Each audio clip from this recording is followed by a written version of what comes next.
what did the Israelis think? In fact, we know exactly what the Israelis thought, because on June 1st, 1967, just a few days before the '67 war, the head of Israel's main external intelligence organization, the Mossad, the head was a fellow named Major General Meyer Amit, he came to Washington. And he said to the Americans, after they presented their conclusions, one, Nasser's not going to attack. And two, if he does, you'll whip the hell out of them. After the Americans presented their information to him, he said, quote, there were no differences between the U.S. and the Israelis on the military intelligence picture or its interpretation. So the Israelis knew he wasn't going to attack. And they knew if he did, the Israelis would whip the hell out of him. Well, why did they do it then? Why did they attack in June '67? It's the same problem, as I'll return to later, what happened in Gaza. It was the problem of the deterrence capacity. Because back then there was a fellow well before the time of about half the audience, this guy named Gamal Abdel Nasser.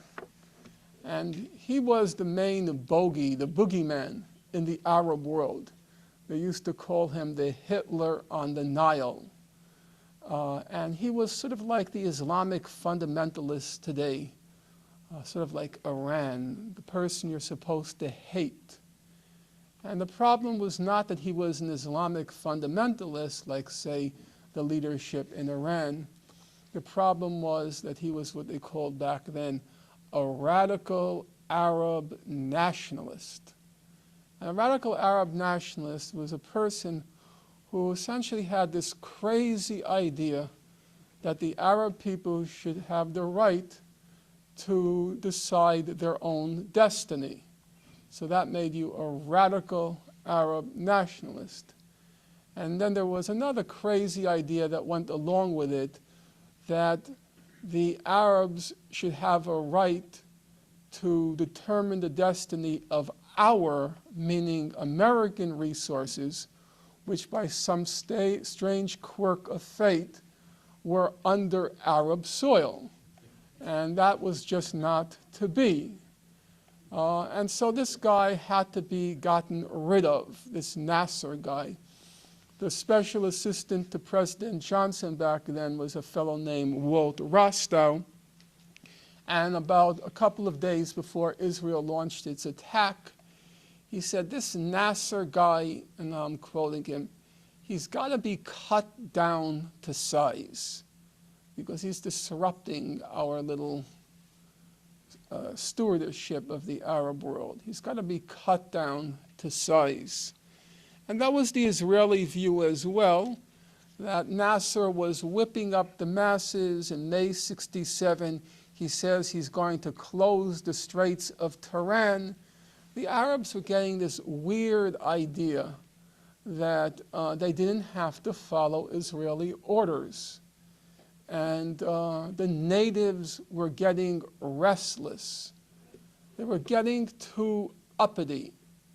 And they had to be cut down to size. And there's only one way to cut an Arab down to size, because they only understand the language of force. So every few years you have to take out the big club and break their skull. And that's basically what restoring deterrence capacity means, reminding the Arabs who's in charge. Back then there was a divisional commander who later became a prime minister of Israel, namely Ariel Sharon, and he said in '67, we've got to attack Nasser because Israel is losing its deterrence capacity.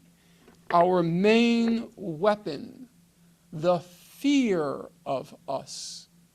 So we now can be grateful to Ariel Sharon for translating a political science-y term, deterrence capacity, into the language which we all understand.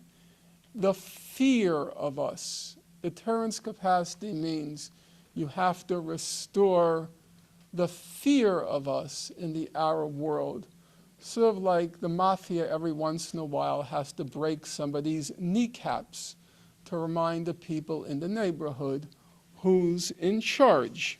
That's the mafia restoring deterrence capacity.